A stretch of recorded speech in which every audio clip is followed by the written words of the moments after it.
नाज़रीन आदाब, सियासत टीवी के तालीमी प्रोग्राम सियासत कैरियर गाइडेंस में आपका इस्तकबाल है। मैं हूं आपका मेज़बान मोहम्मद मुनीर और मेरे साथ मौजूद है माहिर तालीम एम.ए. हमीद।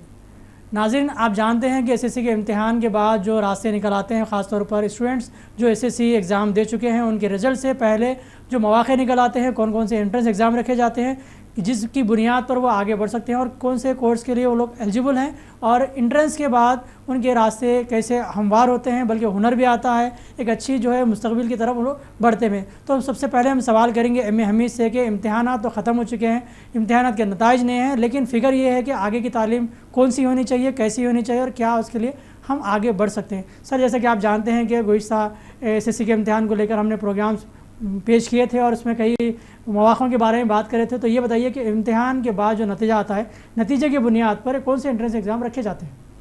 हाँ, आज हम बात करेंगे एसएससी के बाद होने वाला अहम एंट्रेंस इम्तिहान पॉलीसेट, जिसको साबिक़ में सीबी कहा जाता था। यह दरअसल पॉलिटेक्निक में दाखिले का कॉमन एंट्रेंस टेस्ट पॉलीसेट है। जैसा कि मिस्टर मुनीर ने बताया कि इम्तिहान ख़त्म होने के बाद नताइज से पहले ही उसकी तारीख गुजर जाती है। जैसे इंटरमीडिएट के बाद एमसेट और नीट है जी, डिग्री के बाद बीएड का, लास्ट सेट का, पीजी सेट का है, वैसे ही एसएससी के बाद पॉलीसेट का है जी।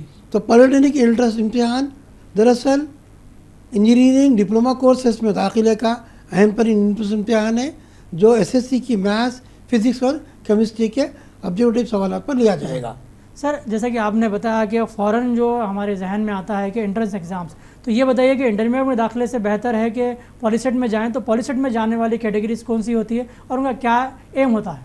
हाँ, अब ये सवाल के जवाब में, चूँकि शख्सी तौर पर एसएससी के बाद तलबा को क्या करना चाहिए जी, क्या वो इंटरमीडिएट में एडमिशन लें जी, क्या वो इंटरमीडिएट में किसी ग्रुप में जाएँ या फिर पॉलिटेक्निक करें, तो यहाँ पर बच्चों को कैरियर काउंसलिंग की, कैरियर गाइडेंस की ज़रूरत पड़ती है। अब हम यहाँ पर मशवरा देते हैं, जो बच्चे एसएससी दें 10th का, या सीबीएसई दें 10th का, या फिर 10th में आईसीएसई निसाब से दें, या फिर आईजीसीएसई के हों, ये तमाम तलबा पॉलिटेक्निक इम्तिहान को पहले शरीक हों। उनको अंदाज़ा होगा कि एंट्रेंस इम्तिहान क्या होता है, ऑब्जेक्टिव क्वेश्चंस कैसे हैं, OMR शीट क्या है। बाद में वो फैसला करें क्या उनको इंटरमीडिएट से करना है, क्या उनको पॉलिटेक्निक से करना है। एंट्रेंस इम्तिहान लिखने का मतलब बिल्कुल तौर पर दाखिला लेना नहीं है, बल्कि 10th का बच्चा एक कॉम्पिटिटिव एग्जाम्स के लिए पहली बार अपियर हो सकता है।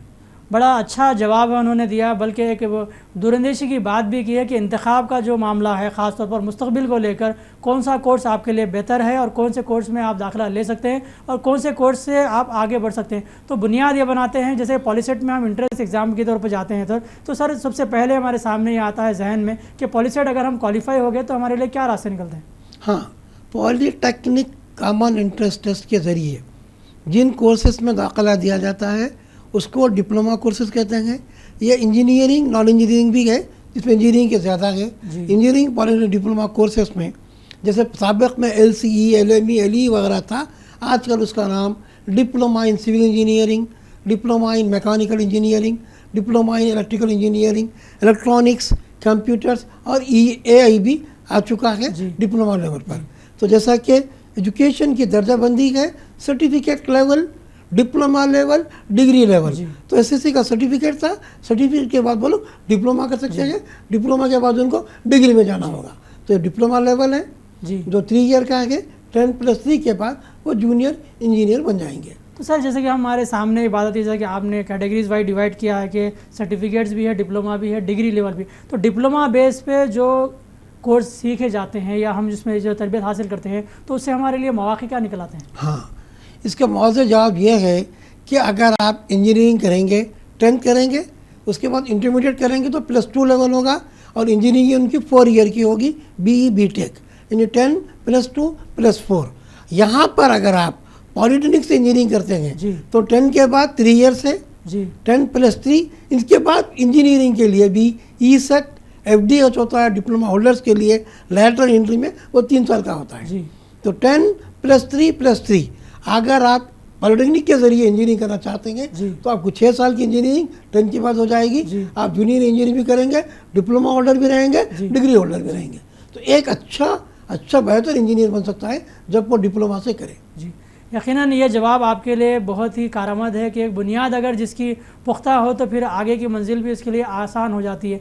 जो बुनियादी तौर पर इन तमाम चीज़ों से वाकिफ़ होते हैं वो आगे बढ़कर अपने मुस्तक़बिल को संवारते हैं। लेकिन सवाल ये पैदा होता है कि एसएससी के बाद फ़ौरन जो इस तरह के कोर्स को हासिल करने के बजाय दूसरे रास्ते अख्तियार करते हैं और अपना मुस्तक़बिल भी ताबनाक बनाते हैं। तो सर, जैसे कि हम जानते हैं कि मुख्तलिफ एंट्रेंस के एग्ज़ाम के तौर पर जो है रखे जाते हैं, तो इंतखाब का मामला जब आता है तो हम फ़ैसला कर नहीं पाते। हाँ, यहीं पर हमने जैसा कि आगाज़ में बात कही थी, तालिब इल्म को अपने फ्यूचर के डिसाइड करने के लिए 10+2 लेवल, यानी +2 लेवल जो होता है वो फ्यूचर डिसाइडेड ईयर होता है। हाँ। एसएससी के बाद ही अगर वो एमपीसी लेगा तो मेडिसिन नहीं कर पाएगा, अगर वो बाईपीसी लेगा तो इंजीनियर नहीं कर पाएगा।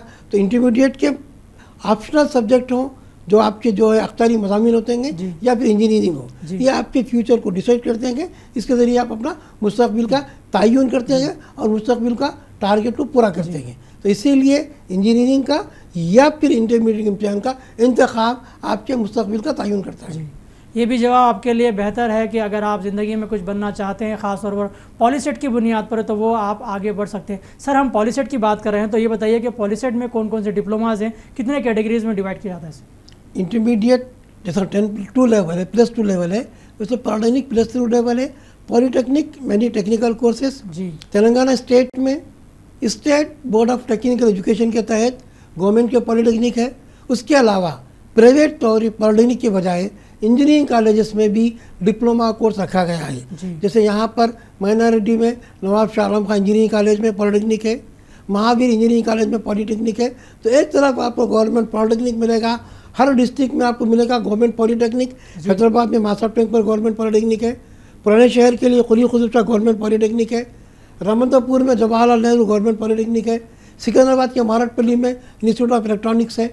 उसी तरीके से प्राइवेट इंजीनियरिंग कॉलेज में भी इंजीनियरिंग के पॉलीटेक्निक कॉलेजेस हैं। तो एसएससी के बाद तुलबा इंजीनियरिंग कॉलेज में पॉलीटेक्निक के डिप्लोमा में एडमिशन लेने के लिए पॉलीसेट में शरीक होना होगा, अच्छा रैंक लाना होगा, काउंसलिंग के ज़रिए उनका एडमिशन होगा। तो सर, जैसे कि हम बार बार ये कह रहे हैं कि पॉलीसेट की बात कर रहे हैं, तो आपने बताया पॉलीटेक्निक की बात की, तो टेक्निक किस तरह हमारी ज़िंदगी में एक नया इनकलाब ला सकती है? हाँ, ये दरअसल जैसे हम कभी कहते थे कि टेक्निकल कोर्स आजकल स्किल कह रहे हैं, कभी स्कोप कहते थे जी, कभी बोलते थे कि आजकल हमको टेक्निकल सीखना है। तो ये दरअसल प्रोफेशनल में आता है। जैसे जर्नल डिग्री कोर्सेस हैं, प्रोफेशनल डिग्री कोर्सेस हैं, आप उसी प्रोफेशन में जाते हैं। मेडिसिन एक प्रोफेशनल कोर्स है, इंजीनियरिंग प्रोफेशनल कोर्स है, लॉ का भी एक प्रोफेशन है, बीएड भी एक प्रोफेशन है। वैसे ही डिप्लोमा कोर्सेज भी इंजीनियरिंग के टेक्निकल कोर्सेज भी प्रोफेशनल कोर्स में आएंगे। वो अपनी टेक्निकल एजुकेशन के साथ साथ इंजीनियरिंग का प्रोफेशनल कोर्स कर पाएंगे और बैसियत इंजीनियरिंग के अपना प्रोफेशन अपनाएंगे। तो देखा आपने कि टेक्निकल कोर्स आपके लिए कैसा फ्यूचर बेस्ड हो सकता है और आप आगे बढ़ सकते हैं, बल्कि अपनी ज़िंदगी का एक मकसद भी तयन कर सकते हैं। तो सर, हम बात करेंगे कि जैसे पॉलीसेट की बात करते हैं, तो जैसे कि एग्ज़ाम हमारे सामने है, तो एग्ज़ाम की तैयारी कैसे करना चाहिए, क्या रैंक होना चाहिए, किस कैटेगरीज में हम जो है शामिल हो सकते हैं? एसएससी के तलबा इम्तिहान दिए हैं, सीबीएसई के एग्ज़ाम हो चुके हैं, आईसीएसई के हुए, आईजीसीएसई के हुए। एक अक्सरियत तलबा की इंतज़ार करती है रिज़ल्ट का। हमको रिज़ल्ट का इंतज़ार करना है, हम पास होकर लेंगे। लेकिन इंट्रेंस इम्तिहान में आपको रिज़ल्ट का इंतज़ार करना नहीं है। आज के दौर में हर बच्चा पास हो रहा है, सिर्फ उनको रिज़ल्ट में ये देखना है कि उनका परसेंटेज क्या है, उनका जीपीए क्या है, उनके कितने मार्क्स हैं, उसका उनका अंदाज़ा करना है। हर कोई पास होने वाले हैं, तो वो बजाय अपने इंतज़ार करने के रिज़ल्ट के वो इंट्रेंस का फॉर्म दाखिल करते और इंट्रेंस इम्तिहान की तैयारी करें। जितने इंट्रेंस इम्तिहान होते हैं वो बगैर रिज़ल्ट के उससे पहले ही हो जाते हैं। रिज़ल्ट से पहले ही फॉर्म की दाखिल भी ख़त्म हो जाती है, बहुत एग्ज़ाम भी हो जाते हैं।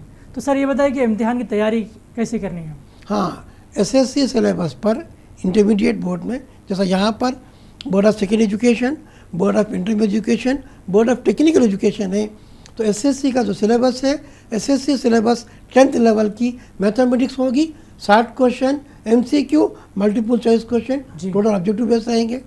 फिजिक्स के 30 क्वेश्चन ऑब्जेक्टिव टाइप रहेंगे, केमिस्ट्री के ऑब्जेक्टिव टाइप 30 क्वेश्चन रहेंगे, 120 का पेपर सबके लिए कॉमन रहेगा।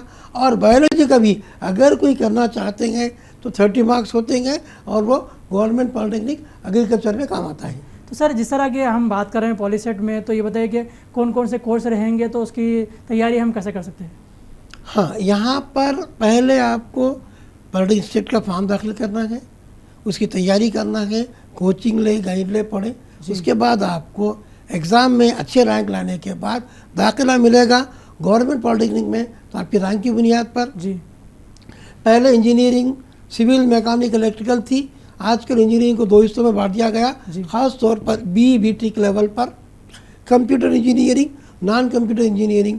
और कंप्यूटर इंजीनियरिंग में CSE computer science, IT information technology, AI artificial intelligence, CS cyber security, data science, machine learning, ये पूरे कंप्यूटर में आ चुके हैं। और पूरी दुनिया, जैसे कि आप देखते पहले वेबसाइट बनाते थे, सॉफ्टवेयर था, अब ऐप्स को डाउनलोड करना है, कई चीज़ें ऑनलाइन चल रही है, ऑफिस नहीं है लेकिन पूरा काम ऐप से हो रहा है। तो इस तरीके से पूरा वर्क सिस्टम से चल रहा है और पूरी चीज़ें कंप्यूटर में आ गई है। कंप्यूटर में पहले मेमोरी को चली गई, अब इंटेलिजेंस भी चला गया, आजकल AI आ गया है। तो लिहाजा फ्यूचर को देखते हुए आप कंप्यूटर में जिस ब्रांच का डिमांड है उसको फोकस करिए, अच्छा रैंक लाइए, अच्छे मार्क्स लाइए, तब आपको दाखिला अच्छे कोर्स में और अपनी पसंद के कॉलेज में मिलेगा। वरना आपको रैंक नहीं लाएंगे तो पेमेंट करके डोनेशन के ज़रिए मैनेजमेंट कोटे में एडमिशन लेना होगा। यकीनन सारी बुनियाद जो है आपके कोर्स की और आपके दाखिले की, वो है आपके रैंक पर। रैंक जिसका अच्छा रहेगा तो वो गवर्नमेंट कॉलेज में भी दाखिला मिल सकता है, कोई प्राइवेट कॉलेज भी डिमांड के तौर पर उसे ले सकता है, ख़ास तौर पर वो कोर्स के लिए जहाँ पे आप कुछ करना चाहते हैं। तो सर जैसे कि हम जानते हैं कि पैटर्न क्या होगा एग्ज़ाम का, कितने मार्क्स रहेंगे, क्या कट ऑफ रहेगा?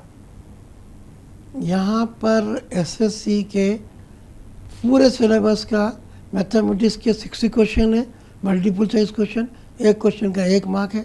फिजिक्स के 30 क्वेश्चन है, एक क्वेश्चन का 1 मार्क है। केमिस्ट्री के 30 क्वेश्चन है, टोटल 120 का पेपर है। 120 में आपको 36 मार्क्स आने पर क्वालिफाई होंगे और आपको एडमिशन मिलेगा। और टोटल क्वेश्चंस मल्टीपल चॉइस होते हैं। OMR पेपर बेस्ड टेस्ट है, कंप्यूटर बेस्ड नहीं है। OMR शीट रहेगी, उस पर आपको मार्क करना होगा। तो सर ये बताइए कि अब SSC के इम्तिहान के बाद फौरी जो है एंट्रेंस के तौर पर लिया जाने वाला एंट्रेंस का एग्ज़ाम जो रखा जाएगा, तो क्या ये जो SSC के बच्चे हैं वो उसको हल कर पाएंगे? हाँ, एक नया तजुर्बा उनके साथ। देखिए, यहाँ पर बच्चों को कम वक्त में पूरा पढ़ना नहीं है, बल्कि उन्होंने साल भर जो पढ़ाई की थी, SSC के इम्तिहान में जो लिखा था वही निसाब है जी। प्रिस्क्राइब बुक्स है, अलग बुक्स नहीं, उसी में से आएगा। ट्रिग्नोमेट्री हो, ज्योमेट्री हो, अलजेब्रा हो, कोऑर्डिनेट ज्योमेट्री हो, जो निसाब, जो सिलेबस करिकुलम SSC बेस का है वही क्वेश्चन यहाँ पर आते हैं। सिर्फ आपको ऑब्जेक्टिव में करना होता है टिक मार्क, यानी बबलिंग। जी, यकीनन ये भी जवाब आपके लिए बेहतर है कि अगर आप पॉलीसेट के तौर पर अपने कोर्स का इंतखाब करना चाहते हैं या कुछ को ऐसा आगे बढ़ना चाहते हैं, तो उसमें सिर्फ आपको करना ये है कि जो सवालात आपके सामने हैं उसके जवाब भी आपके सामने मौजूद रहते हैं, सिर्फ इंतखाब करना है और इसी जवाब को इंतखाब करना है जो सही है, और इसी की बुनियाद पर आपको जो है मार्क्स दिए जाएंगे। सर जब हम देखते हैं कि ऐसे मौक़े हमारे सामने निकल आते हैं, जैसे कि पॉलीसेट की हम बात कर रहे हैं, तो ये कोर्स होने के बाद जो मुस्तक़बिल में जो फ्यूचर है, जैसे कि हम कोई जॉब करना चाह रहे हैं या कोई इंडस्ट्री में जो है जॉब हासिल करना चाह रहे हैं या नौकरी करना है, तो वो कैसे मौके निकलते हैं? हाँ, यहाँ पर अभी बड़ा अच्छा सवाल किया उन्होंने। इंजीनियरिंग में डिग्री के बाद आप इंजीनियर बन जाते हैं, लेकिन डिप्लोमा होल्डर्स को भी जूनियर इंजीनियर कहा जाता है। गवर्नमेंट ऑफ इंडिया का स्टाफ सिलेक्शन कमीशन हर साल जूनियर इंजीनियरिंग के लिए बाकायदा ऐलान करते हुए उसके अपने ईयर कैलेंडर में अपॉइंटमेंट करता है। तो जूनियर इंजीनियर्स चाहे वो इलेक्ट्रिकल हो, सिविल इंजीनियर हो, गवर्नमेंट जॉब को अप्लाई कर सकते हैं, एग्ज़ाम लिखिए जॉब हासिल कर सकते हैं। एक मौका उनको रहेगा गवर्नमेंट सेक्टर में बहैसियत जूनियर इंजीनियर का, दूसरा मौका उनको प्राइवेट सेक्टर में रहेगा, तीसरा मौका हायर स्टडीज़ करते हुए भी वो पार्ट टाइम जॉब कर सकते हैं। तो सर हम देखते हैं कि जो बच्चे क्रिएटिव माइंड होते हैं या फिर कोई टेक्निकल करना चाहते हैं, तो उनके लिए हौसला अफजाई कैसे करें? देखिए, आज का दौर कभी टेक्निकल था, कभी स्कोप का था, कभी टैलेंट का था, हम आजकल स्किल कह रहे हैं। जी हाँ, government of India skill development में एक अहम बात बताऊँ है कि 600 ऐसे प्रोफेशन की निशानदेही की है जहाँ पर कोई सर्टिफिकेट या कोई ट्रेनिंग नहीं है जी। चाहे वो बार्बर हो, चाहे वो मोची हो, चाहे वो टेलर हो, चाहे वो कुक हो। उसी तरीके से आप प्रोफेशनल आदमी अगर स्किल को बढ़ाते हैं तो आप अपने मुस्तकबिल को बेहतर से बेहतरीन शानदार बना सकते हैं। स्किल की ज़रूरत है, महारत की ज़रूरत है, परफेक्शन की ज़रूरत है। खाली डिग्री रखना नहीं, जो भी आप कोर्स करेंगे उसमें आप जितने परफेक्ट रहेंगे उतना आपका फ्यूचर परफेक्ट होगा। यकीनन कहते हैं कि जहाँ हुनर है वहाँ क़दर है। जिसके पास हुनर होगा वो कभी बेकार नहीं होगा, बल्कि कुछ ना कुछ ऐसे काम करके अपनी ज़िंदगी को आगे बढ़ाएगा और बेहतर से बेहतर करके सबको दिखाएगा और मुतासिर भी करेगा। सर, जब हम पॉलीसेट की बात कर रहे हैं तो ख़ासकर ये स्किल बेस्ड कोर्स है, टेक्निकल कोर्स है, तो इसमें लड़कियाँ कैसे शामिल हो सकते हैं, उनके लिए क्या फ्यूचर है? हाँ, लड़कियों के लिए भी मौक़े हैं यहाँ पर। बस पॉलीटेक्निक ओनली फॉर गर्ल्स भी हैं। जैसे हमारे पास कमला नेहरू पॉलीटेक्निक फॉर वुमेन है जी, तो बस कोर्सेस को लड़कियों के लिए रखा गया था और बाद लड़कियां उसमें अपना इंटरेस्ट नहीं दे रही थी तो बस कोर्सेज बंद भी हो गए हैं जी, बस कोर्सेज भी ख़त्म हो गए हैं। लेकिन लड़कियों के लिए ऐसा जेंडर का कोई वो नहीं, डिस्क्रिमिनेशन नहीं कि इम्तियाज़ नहीं कि वो एलिजिबल नहीं है, वो भी हर कॉलेज में लड़कियों के बराबर शामिल हो सकती हैं, एग्ज़ाम लिख सकती हैं। बस प्राइवेट कॉलेज अलग से हैं उनके, इंजीनियरिंग कॉलेज भी अलग से हैं, लेकिन यहाँ पर भी वो लड़कों की शाना बशाना मुकाबला करते हुए बराबर इम्तिहान में शरीक हो सकते हैं। सर, एक सवाल मेरे जहन में आ रहा है कि किस तरह इस कोर्स से फ़ायदा उठाते हुए क्या खुद रोज़गार नहीं बन सकते, हम खुद मुख्तार नहीं बन सकते? देखिए, अगर इसके ऊपर हम बात करेंगे तो स्टार्टअप इंडिया के अंदर बात होंगी, इससे एजुकेशन आएगा, इससे एम्प्लॉयमेंट आएगा, एक इससे इंटरप्रेन्योरशिप आएगा। इंटरप्रेन्योरशिप अगर आप में सलाहियतें हैं तो आप अपना ऐप बनाते हुए तरक्की कर सकते हैं। स्किल के अंदर वही चीज़ सिखाती है, इंटरप्रेन्योरशिप के ज़रिए खुद रोज़गार के मौक़े तलाश कर सकते हैं और बेशुमार मौक़े मौजूद हैं। यकीनन सवाल एक है, लेकिन आपके लिए अनेक रास्ते हैं। जिस रास्ते पे आप चलना चाहते हैं तो वो इसके ज़रिए आगे बढ़ सकते हैं और अपना मुस्तकबिल समझ सकते हैं। अब आखिर में हम सवाल करेंगे एमएमई से कि इंट्रेंस की बुनियाद पर लिया जाने वाला एग्ज़ाम की तैयारी हम कैसे करें, अच्छे रैंक की बुनियाद पर कैसे आगे बढ़ें और फ्री सीट कैसे हासिल करें, ख़ासकर गवर्नमेंट कॉलेजेस में हमें कैसे दाखिला मिल सकता है। तो सर, इस तरह इस सवाल के तनाजुर में जवाब दें आप। तेलंगाना स्टेट में होने वाला पॉलीसेट 2024 जी हालिया लोकसभा इलेक्शन की वजह से मुलतवी किया जाकर पहले उसका ऐलान 17 मई को था, अब 24 मई को रखा गया जी। यूँ ही फॉर्म दाखिल करते हैं, आपको हॉल टिकट आ जा रहा है जी। हॉल टिकट पर डेट, टाइम और सेंटर है जी। 24 मई को एग्ज़ाम है, आपको इम्तिहान की तैयारी करना है, मैथ्स फिजिक्स केमिस्ट्री की ऑब्जेक्टिव की कोशिश की तैयारी करना है। अच्छे मार्क्स, अच्छे रैंक लाएंगे तो अच्छे कॉलेज में अपनी पसंद के कोर्स में और डिमांड वाले कोर्स में एडमिशन मिलेगा। कम रैंक लाए तो दाखिला नहीं मिलेगा। तो दाखिले का इन्हिसार आपके अपने मुजाहरे पर, आपके अपने परफॉर्मेंस होता है कि आपने कितना परफॉर्म किया और वो कितने मार्क्स आए। यकीनन ये जवाब की बुनियाद आपकी शख्सी मालूमात, आपकी जो है ज़हानत, आपकी दिलचस्पी और आपकी स्टडी के मटेरियल पे है। अगर आप इस तरह के मौक़ों से फ़ायदा उठाना चाहते हैं तो ऐसे मौक़ों का अहमियत जानें, उनको हासिल करने के लिए दौड़ धूप करें, बल्कि अच्छी मेहनत से आगे बढ़ें। मज़ीद कुछ आपके जो शख्सी सवालात हैं तो इनबॉक्स में ज़रूर दें, और जो लोग एमएमई से मुलाकात करना चाहते हैं, इस बारे में मालूमात हासिल करना चाहते हैं, तो वो रोज़नामा सियासत के जिगर हाल में सुबह 11 था शाम 7 बजे के दरमियान में उनसे मुलाकात करें, मशवरे हासिल करें। अपने फ्यूचर को ब्राइट बनाने के लिए क्या आपके लिए रास्ते निकलते हैं, उनसे मशवरा लें। फ़िलहाल मोहम्मद मुनीर को और माहिर तालीम को इजाज़त दें। देखते रहें सियासत टीवी प्रोग्राम सियासत कैरियर गाइडेंस। अल्लाह हाफ़िज़।